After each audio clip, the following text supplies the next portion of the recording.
This is Boxing Tickets NI in association with SB Sports and Chaco. I keep forgetting where I'm at today, Tommy, so I'm not in my comfort zone. Drogheda, we're down in Drogheda for the Mark Dunlop Media Day for your fight just in over 3 weeks' time. Good to obviously catch up. You're a man of many, many talents, Tommy. Obviously a couple of weeks ago, you and Paddy Gall were doing media on the Conlon show. How did you find it?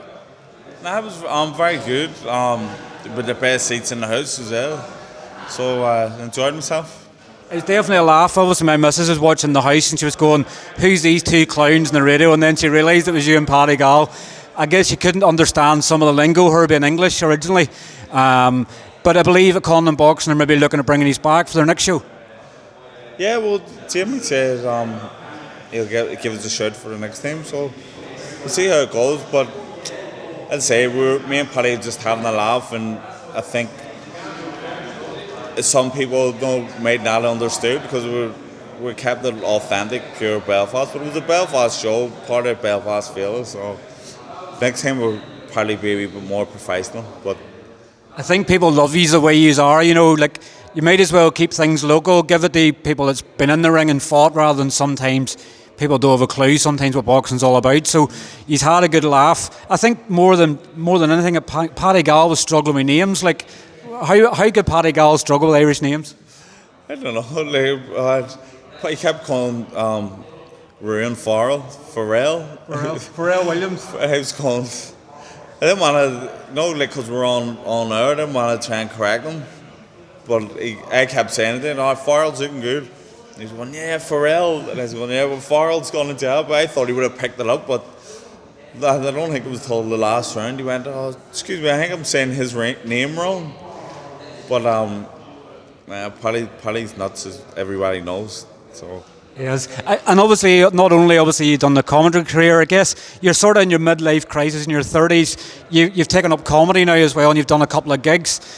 I sort of know where it came from, but tell us obviously how you get into the comedy.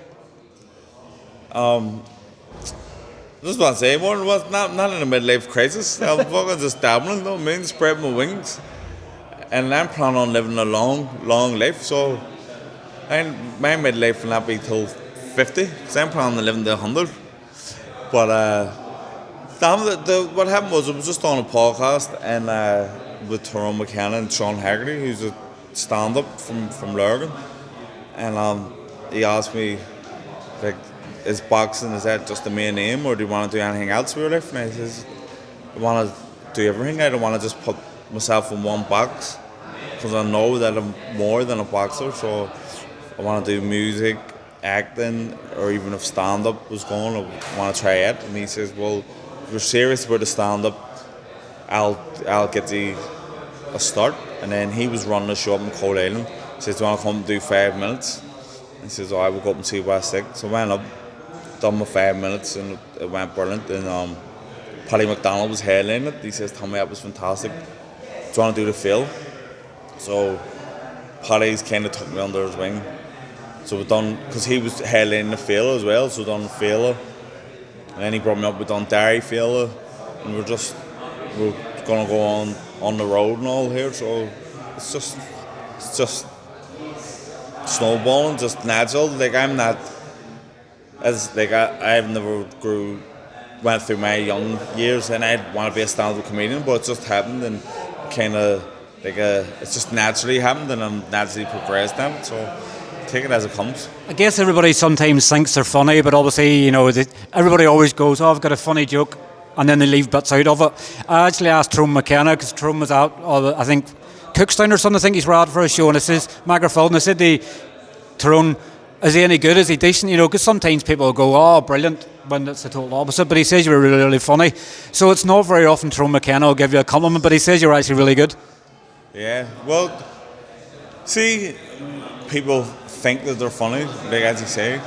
Like, I have always been funny, like in school and all, like my whole life. But sometimes I always surprise myself now, and people laugh and I go, fuck, I'm really funny.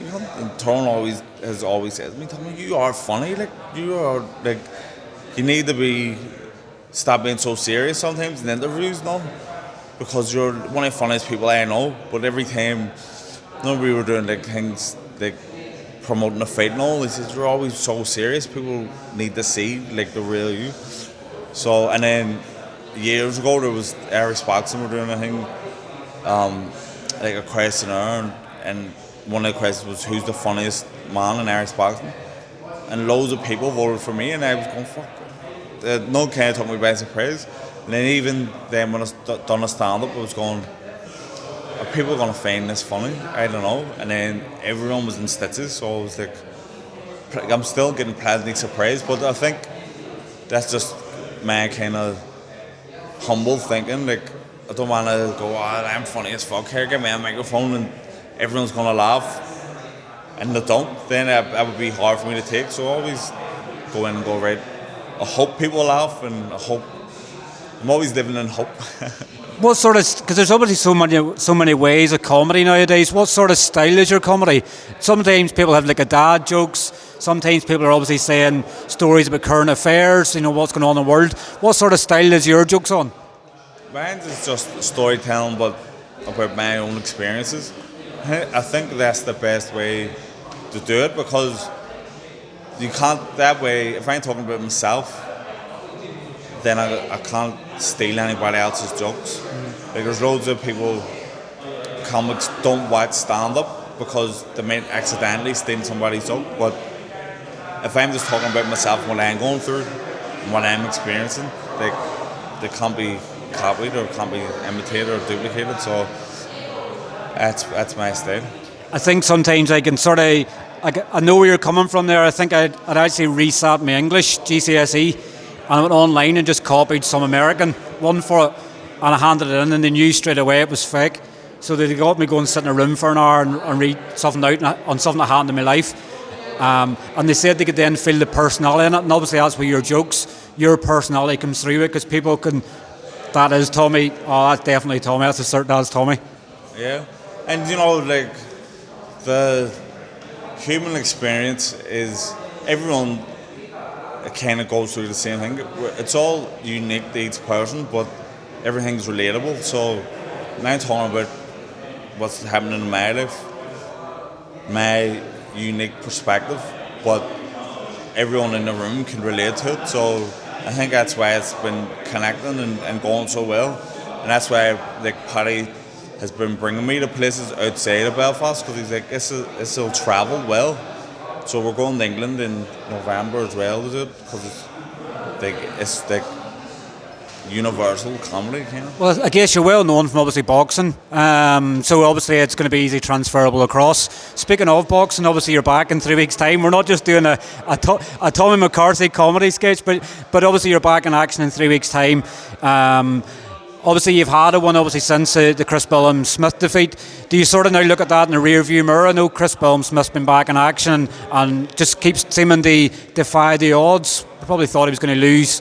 Every time, both times he fought you were the favourite in our eyes and probably a lot of people's eyes, but it just keeps seeming to defeat the odds. For you now, do you sort of have to look at a different plan of obviously where you can get to where you want to be in the sport? What's sort of going through your head on the respect of that? Oh, well, see, the plans, nothing ever goes to plan, does it? So, my whole career, I've been always trying to write, I need this to happen, for this to happen, for this to happen. Like, as you say, the Billum-Smith fights, the first one, I thought I won. A lot of people thought I won. The second one, just everything went to shit.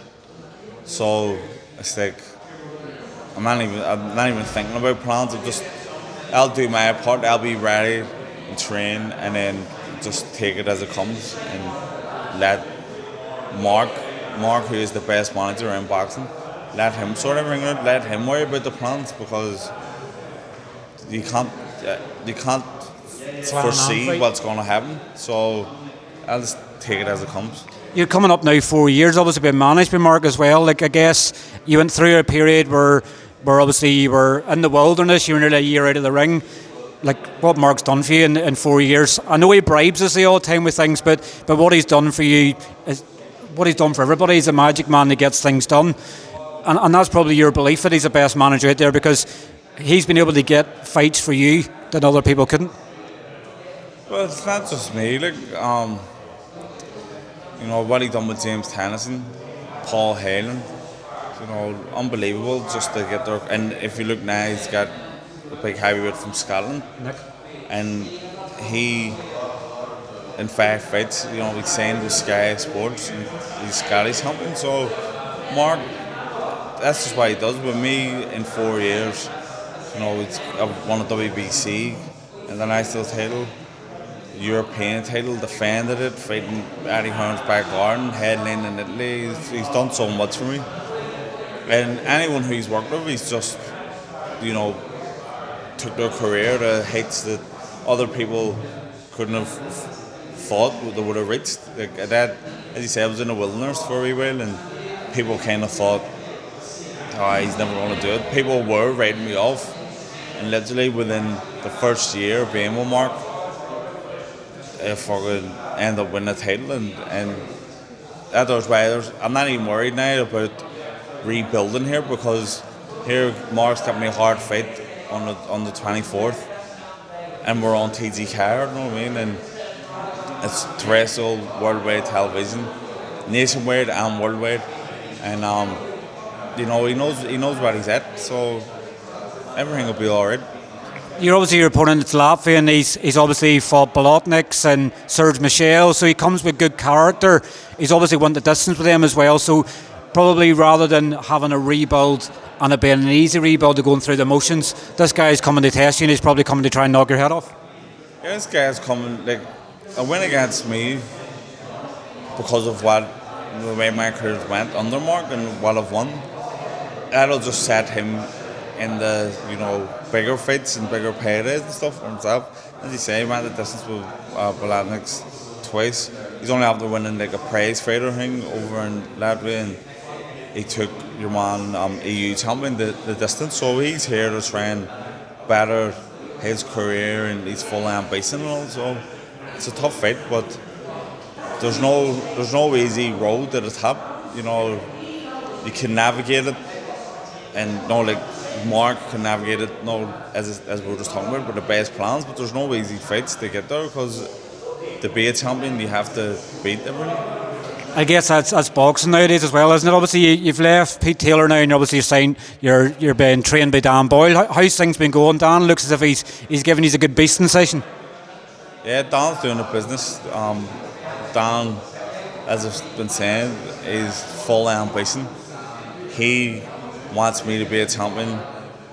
So, he said to me, he wants it more than me, because he wants to be the best coach in the world. He wants to be the best coach in Ireland, but one of the top coaches in the world. So the only way he can get those plaudits is through me winning and the other lads winning. So he really is putting everything into it. He actually gave up his day job to go full-time coaching, and we're putting in the work. It's great. One day, obviously, finally touching, obviously, your friend and comrade, is obviously fighting in the same night. Ando Kakachi's fighting for the IBO title in Manchester. Probably, I know when we spoke to you in the SSE before it was announced, but obviously, I'm sure you're delighted for Ando to now get his night in the big lights. Ando's my good lifelong friend, and people probably think I'm a maniac. The much I've been bigging up Aldo all for years and years, and astounding what I say, he's the most naturally gifted fighter ever to come out of Ireland, ever. He's so good, and he just hasn't had his moment. So please God that this all happens for him, because he deserves it, and he'll become IBO world champion. And that could lead to, more unifications and all that. But he's definitely really, really delighted for him. And I fancy him against anyone in his weight division. So hopefully this all goes well and he goes on to bigger and better things. Definitely. And I say I'm sort of missing the fight, but obviously we have to look after the home shows first and foremost. Obviously you're back fighting in Belfast now. It's been over 3 years since you were last here in the same venue as well. Obviously it's good to get back and obviously have people that maybe couldn't have went to Italy or obviously couldn't have went to Manchester or Hearn's back garden. I'm sure you're obviously delighted to be back amongst your people. Yeah, it's great, in the city centre, friends and family and all come down, and it's brilliant that the Europa is handy for everyone, and as I say, you don't often get the fade at home.